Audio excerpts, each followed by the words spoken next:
I have called out Rashad Richey for his fake juris doctorates and complete lack of legal education many times. Often some of his fans pile into the comment section to voice their support of him, completely bamboozled by his inflated claims of legal scholarship. And for the record, I enjoy sparring with them. But in this case here, Rashad really exposes his ignorance of the law and his attitude toward the rights of the accused. This concerns the arrest of an old woman, an old white woman. Do you see what this is all about? Hello out there. I am trying to get through. With cold, blunt analysis cradled in the warmth of reasoning, it's time for Johnny Walker Dread to straighten you out on a thing or two. Emanating all the way from exciting Las Vegas, Oklahoma, it's time for the Johnny Walker Dread Show. Take it away, Rashad. So, a story where a white woman spat on a child, a black child at that, got jail time, but now has received hundreds of thousands of dollars. Put up the picture full mass. It's an update. Notice how he makes it seem as if the woman was paid for spitting on the kid. That wasn't by accident. A white Wisconsin woman who served jail time for the horrible crime of spitting in a teenage Black Lives Matter protester's face. So right away, Rashad makes this about race. Okay, Rashad playing the race card comes as naturally to him as a frog peeing on you when you pick him up. Is spitting in someone's face a horrible crime? It's assault and battery in most states, but there are certainly worse crimes out there. In Wisconsin, it amounts to disorderly conduct, a fairly serious misdemeanor, but hardly a horrible crime. Well, Rashad wouldn't think so if the victim was white.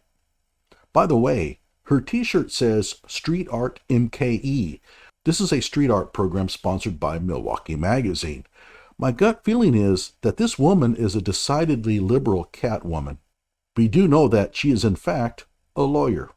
Has won $760,000 from the police in a settlement because they broke into her home and arrested her without a warrant. I'm going to give you the background to this story, a lot of twists and turns. Stephanie Rapkin was caught on video spitting in the face of a BLM protester on June 6th, a teenager.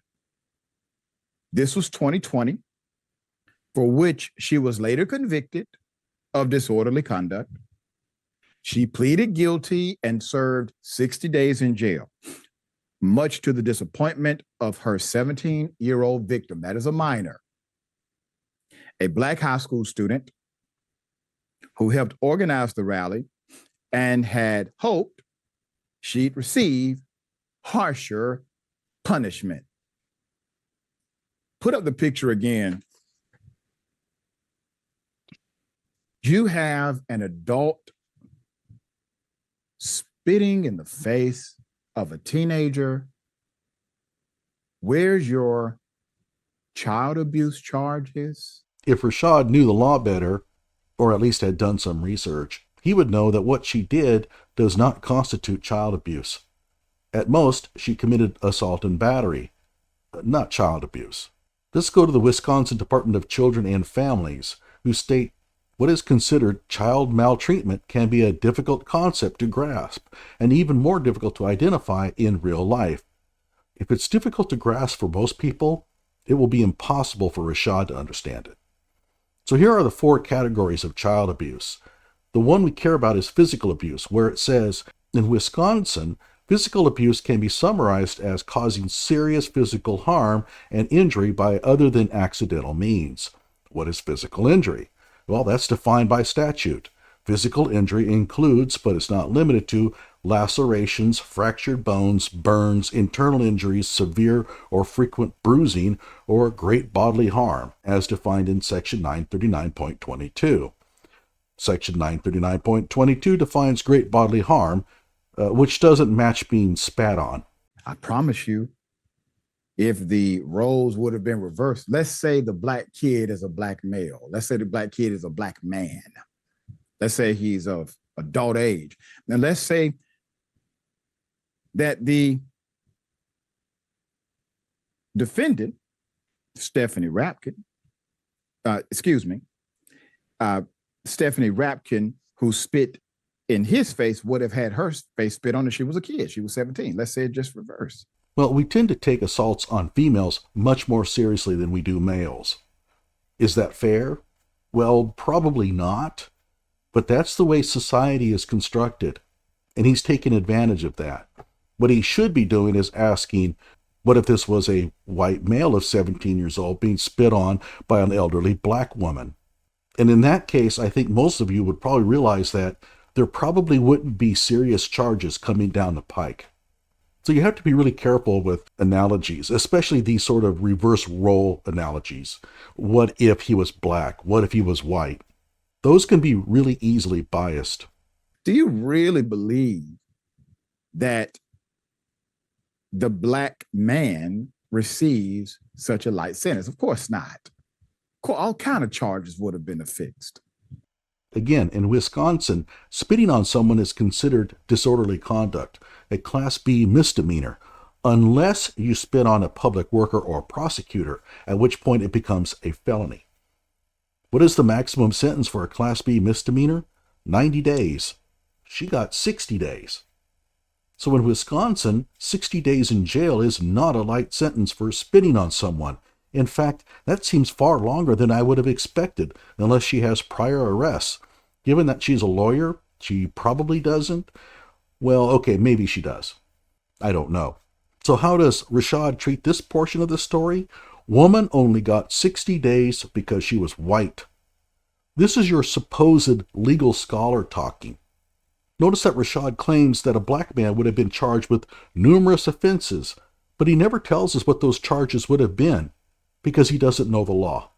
And that's why this teenager was disappointed. According to her complaint, after the spitting incident, which is confirmed, angry protesters went to Rapkin's house to confront her and verbally berate her. This is real dangerous activity, and I would never advise doing this. Call the police and watch over the house if you must. But this sounds a bit like vigilantism. What's the problem with that? Well, she might have a gun and fear that a mob is forming to invade her home. Is that a reasonable fear? To a person getting a heart blown up by a 223, I'm not sure it matters. One, a young man in his 20s alleged that she came out of her home and pushed him. He called the police to make a complaint against Rapkin, then 63 years of age. Okay? After reviewing the protester's cell phone video, officers from the Village of Shorewood Police Department decided to arrest her, Rapkin claimed. Officers then knocked on her door and windows for about 30 minutes while discussing their plan to arrest her for disorderly conduct. Quote, "If she comes out, arrest her," one officer said. The other officers then, quote, "conspired to come up with a justification to break into her house, never considering obtaining a warrant," the complaint alleges. If that allegation is true, that's pretty serious and could fall under 42 U.S. Code 1985, conspiracy to interfere with civil rights, making this a federal crime. Remember, these are police officers. They found their false pretense, the lawsuit said, after speaking with a neighbor who told them that Rapkin had taken a sleeping pill earlier that day because she was exhausted. So she's taking multiple doses of sleeping medication? A police lieutenant asked.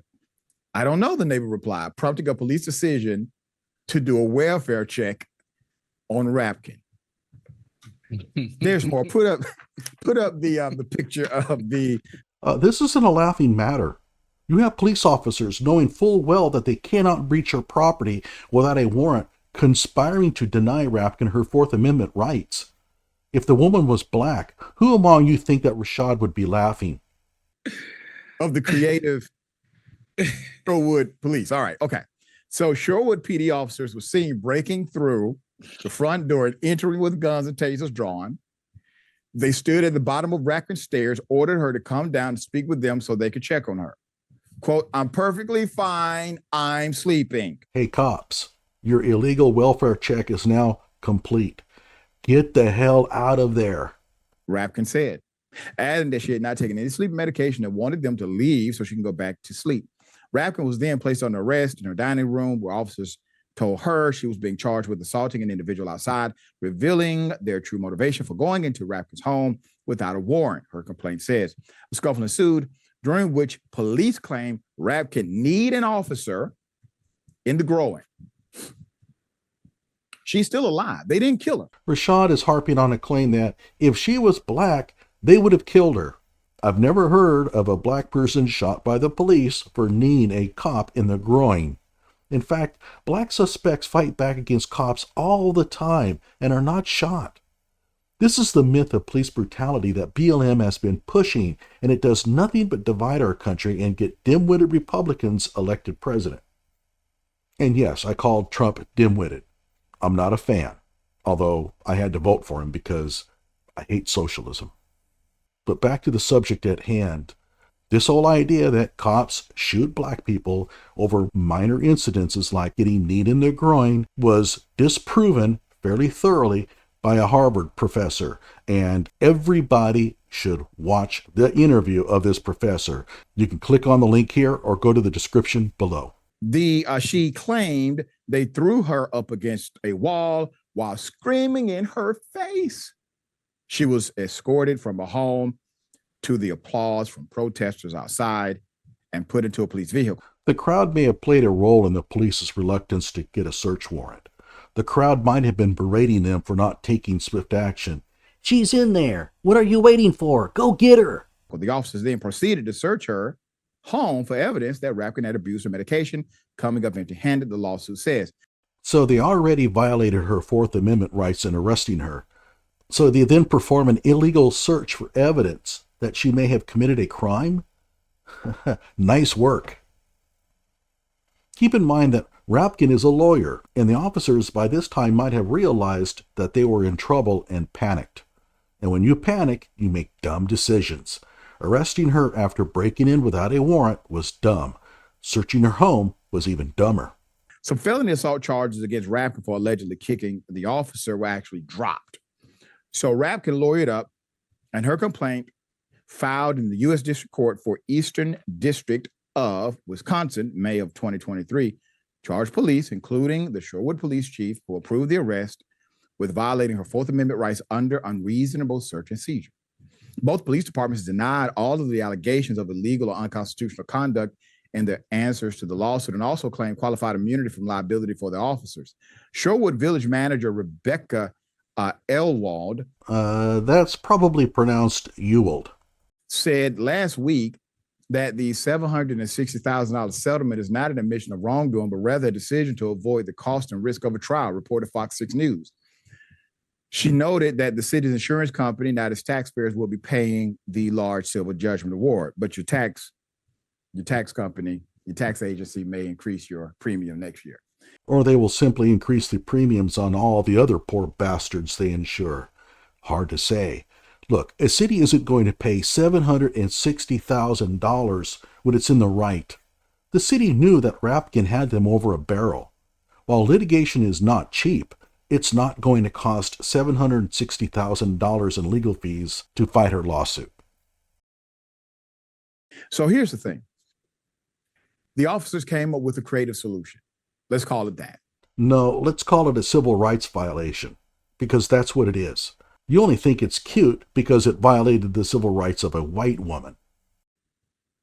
I don't know how this jurisdiction is set up, but typically an officer can get a warrant on the scene from a magistrate judge. They can text it these days and receive a warrant to enter based on particular information provided, because warrants are issued based on information provided from the cop. That's how it works. It's interesting that Rashad displays total ignorance of the law when it comes to most matters, but actually gets it right when it comes to arrest warrants. Gee, I wonder why. So I'm not sure why they did not go through that particular protocol. But I will say this, they had reason to enter the premises. What? If there's an assault that is taking place, the allegation seems credible to the police officer, and you are aware that the individual is inside of a home. I understand that there are definite home protections, but there are reasons that an officer can, in fact, pursue, especially if they are aware that you're inside of the home. Oh boy. Oh boy. Rashad, you couldn't have possibly received a Juris Doctorate. I find it hard to believe that you ever passed a law course. Are you freaking insane? No, you cannot breach a home simply because a person who may have earlier committed a crime is inside. That is not exegesis. Sure, if you're chasing a felon and they run into a home, you can follow them in. And yes, if you have a solid reason to believe that those inside a home are destroying evidence, you can bust in. But if you go into a home without a search warrant, you'd better have a damn good reason why you couldn't wait for a warrant. In this case, the lady was going nowhere. There was no evidence that she could destroy. I mean, I don't think she can flush all her saliva down the toilet. There was no means of escape if all they did was watch over the house. In no way, shape, or form did the cops have any reason to not get a warrant. In this case, you had a creative circumstance.